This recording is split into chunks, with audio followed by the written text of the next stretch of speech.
Hello trainers and welcome to a showcase of my Holiday Cup battles. In this video I will be showing my battles with the team of Shadow Alolan Marowak, Vigoroth and Arctibax. The idea of this team is that I simply like Alolan Marowak and I try to build a team around it. And this team ended up working out pretty well, so on most days I used this team, I went pretty positive, and I'm also in the low leaderboard range, so I played against a lot of good opponents. So what is the idea behind the coverage for my Alolan Marowak? The main weaknesses Alolan Marowak has are Lantern, Dragons and Dunsparce. Vigoroth does well against all three of those. Dragons are of course a bit tricky because the counters are resisted, however thanks to Rock Slide it is a winnable matchup against Altaria and Dragonite, which are the most common dragons in this cup. Lantern of course is also a neutral matchup for the Vigoroth. Dunsparce is a very positive matchup. As a third Pokemon I decided to run Arctibax, which of course does extremely well against Lantern.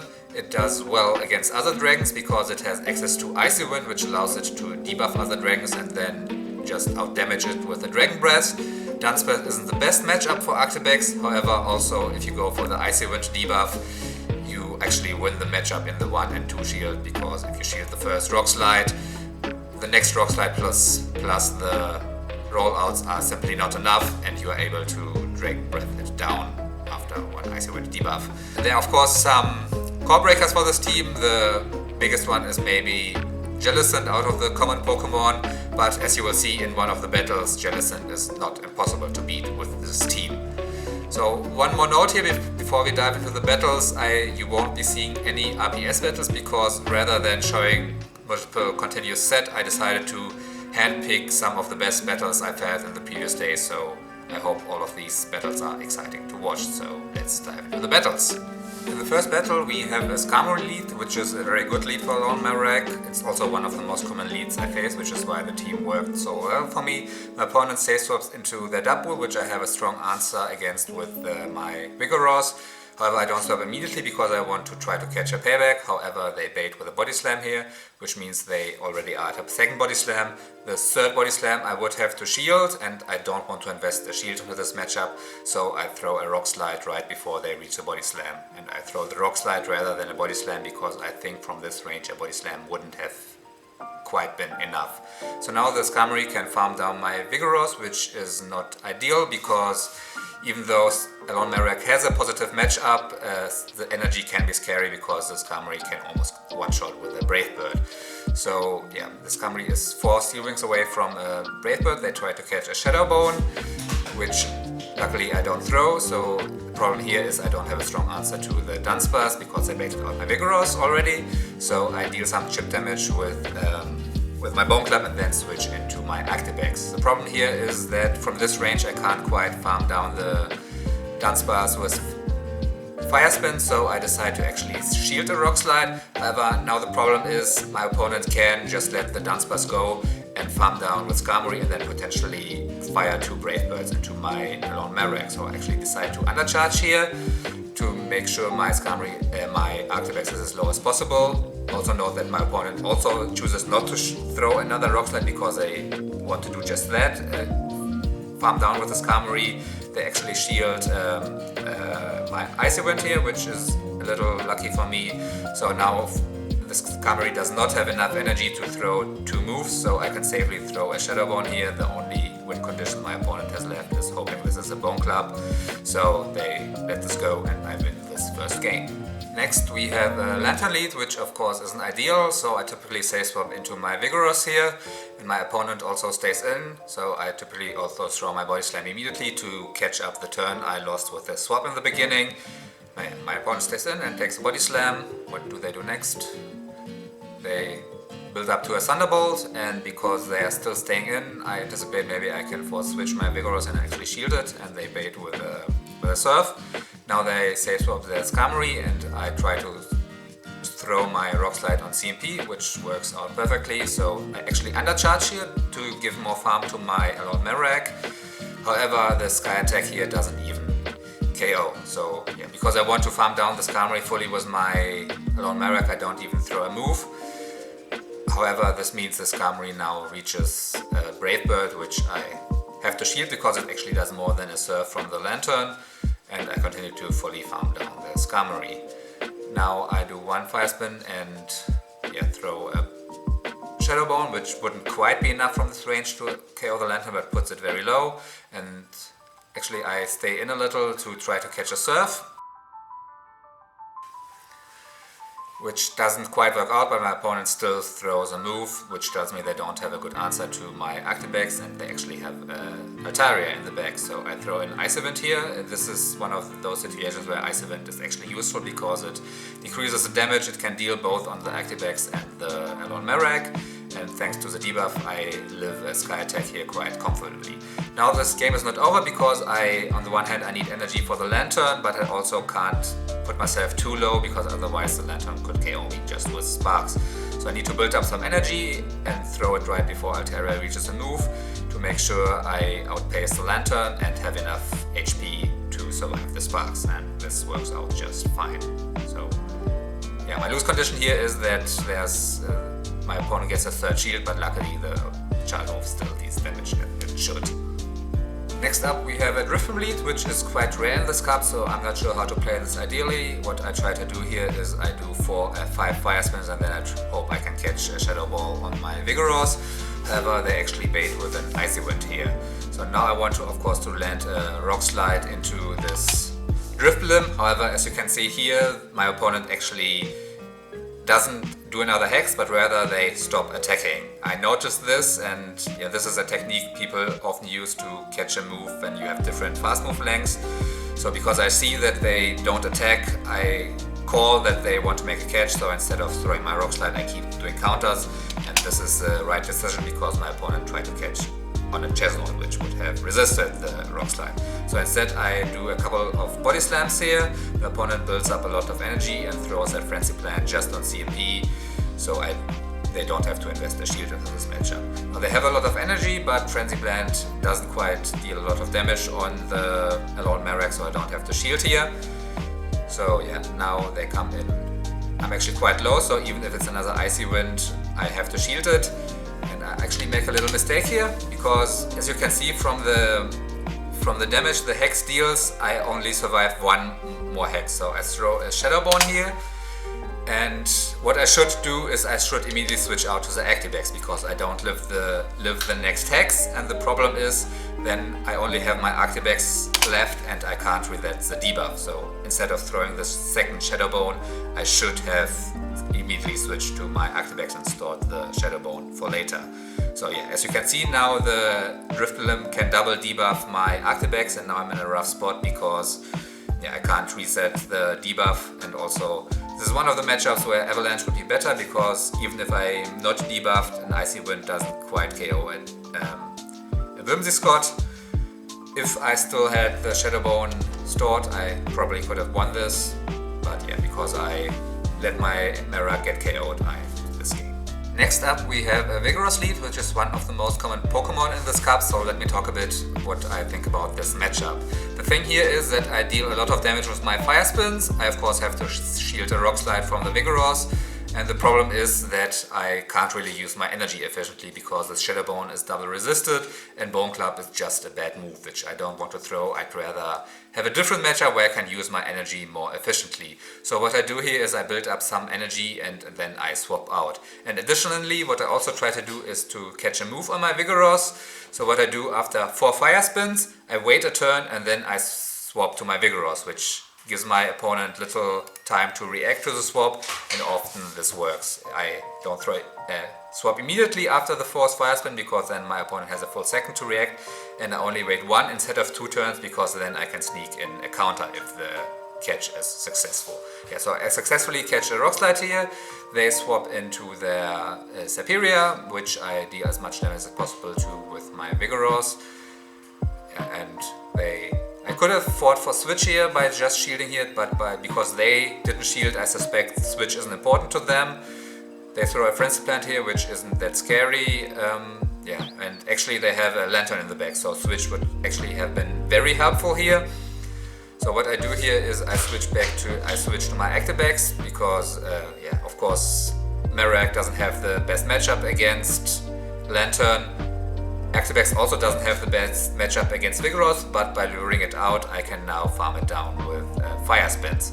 I actually have to shield a potential Rock Slide here, however I'm still in an okay spot because I have 1 shield remaining while my opponent doesn't, and 2 Shadow Bones should be enough to knock out the Lantern.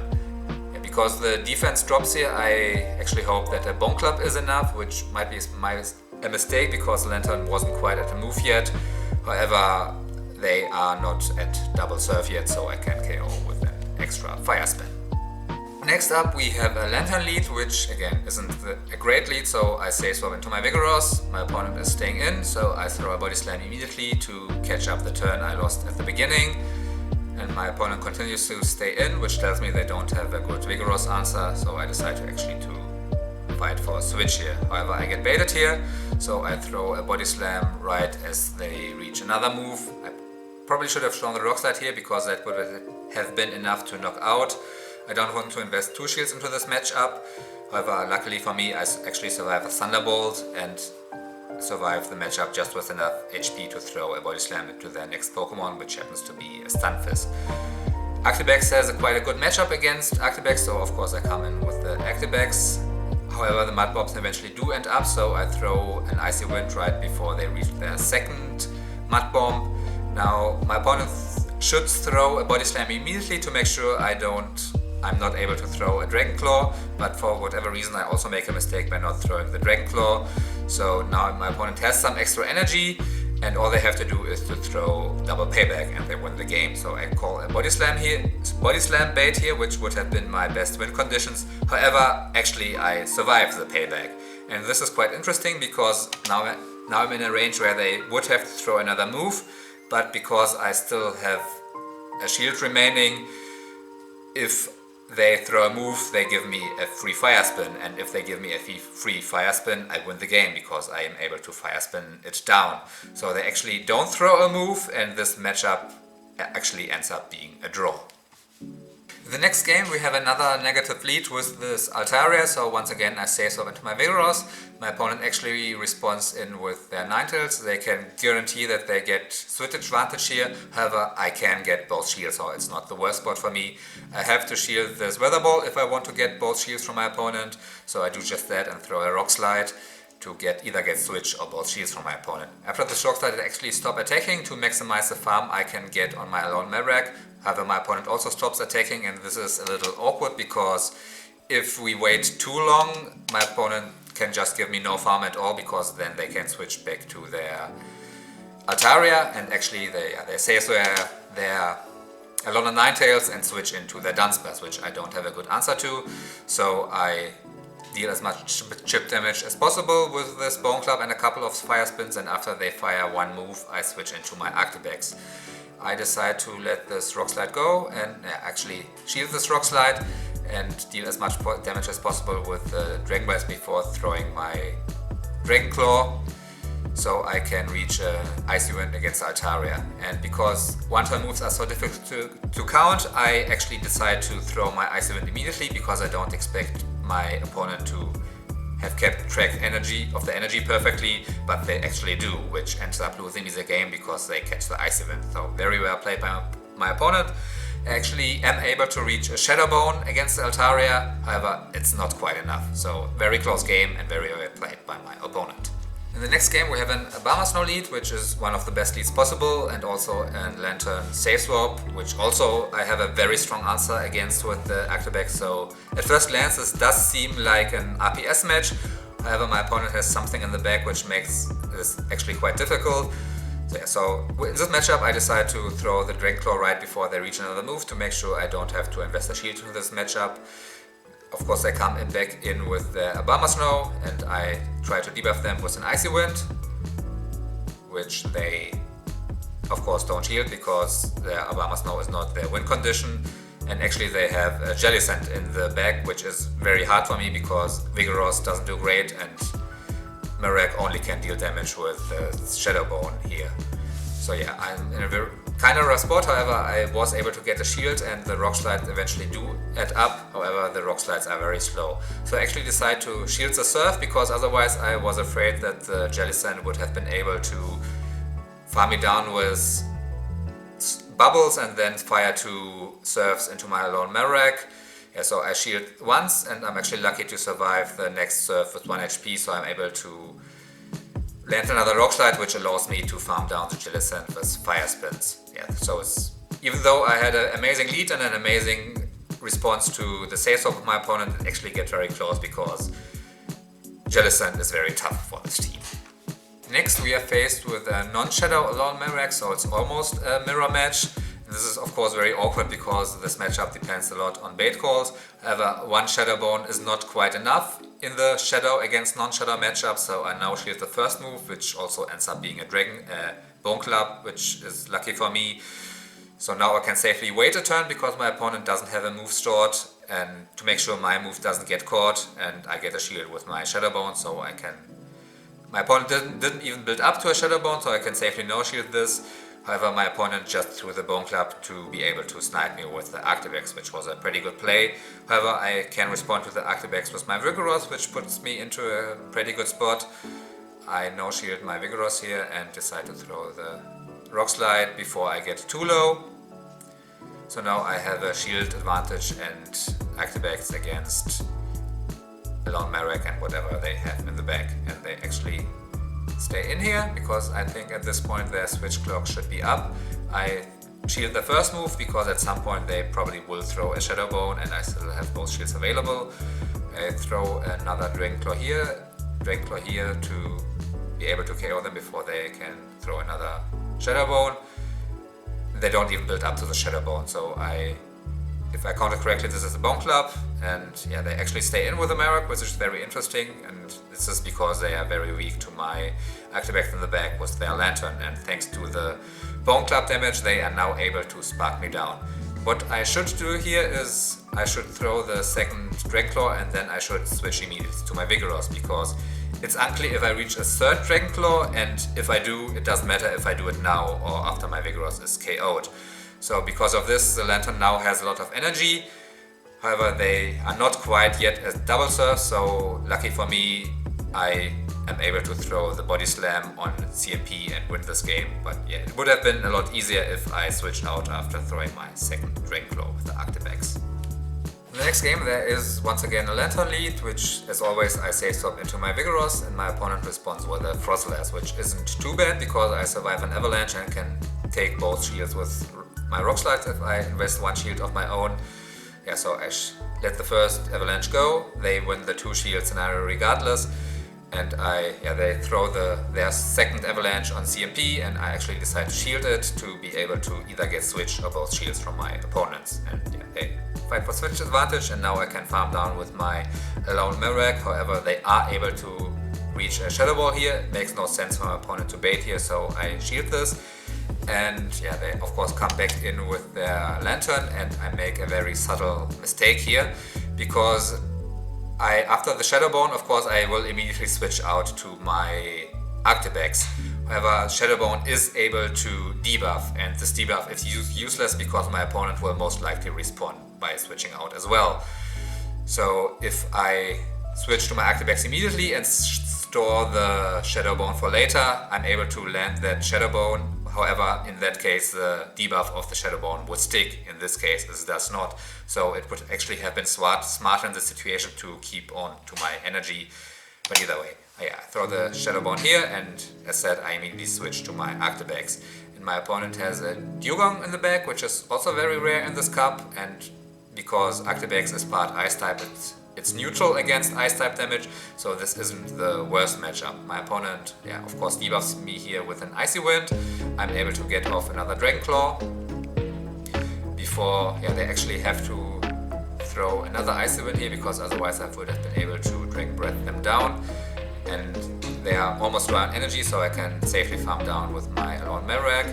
And as you can see, I now reach another Shadow Bone with my Alolan Marowak, which isn't quite enough to KO. If I would have gotten the debuff, it would have been enough. So it would have been better to throw the Shadow Bone, not immediately, but rather after farming down the Dugong with the Alolan Marowak. But luckily for me, I survived the surf and am able to KO with a Fire Spin. In the final battle we face the worst lead possible, and that is a Bubble Jellicent, because it beats 2 of my Pokemon very hard, so I can't really switch out. I am able to deal some very good damage with my Shadow Bone because I survive the surf. However, Shadow Bone also doesn't quite KO, so they don't have to shield this, but they should recognize, because I'm staying in a terrible matchup, that I'm ABA weak against the Jellicent, so they actually shield the Shadow Bone. Now I come in with the Arctibax, of course, and my opponent is also staying in with their Jellicent. If my opponent recognizes that I'm ABA weak to the Jellicent and they have 2 good answers to the Arctibax, at this point they should immediately switch out to save their Jellicent. And because they don't, this tells me they only have 1 good answer to the Arctibax. So I shield a Shadow Ball here, and now my opponent switched out to the Abomasnow. Here I have to make a call. Either Abomasnow is the good answer to my Arctibax, or they want to lure out my 3rd Pokemon so their 3rd Pokemon can beat my Arctibax. And I decide probably maybe Abomasnow is their strong answer, so I do switch in my Vigoroth. I don't have to shield an Energy Ball here, I just want to get rid of this Abomasnow, so I let them get my Vigoroth go as low as possible before throwing my Body Slam to KO the Abomasnow. Now I try to reach a Rock Slide against the Jellicent, which unfortunately I'm not able to do. And again they are staying in. I'm not sure if the switch clock is up at this point, and I throw a Dragon Claw right on CMP when they reach a Shadow Ball. Luckily the Dragon Claw is just enough to KO, and here I see their final Pokemon is their own Arctibax. And here, if I go double Dragon Claw, I probably won't reach a 2nd Dragon Claw because the Dragon Breath adds up very quickly. So I actually go for an Icy Wind here to debuff, even though it requires more energy. The reduced damage from the Dragon Breath matters so much that it allows me to reach Dragon Claw, because I think 1 HP more of damage with every Dragon Breath probably would not have let me reach 2 Dragon Claws, so I think Icy Wind was the correct play here. Yeah, and this actually wins me the game. Overall, I enjoyed using this team a lot, and as I've been in the leaderboard range for most of the Holiday Cup, it did quite well for me, so feel free to give it a try on the final day or in a future iteration of the Holiday Cup, and see you in the next video.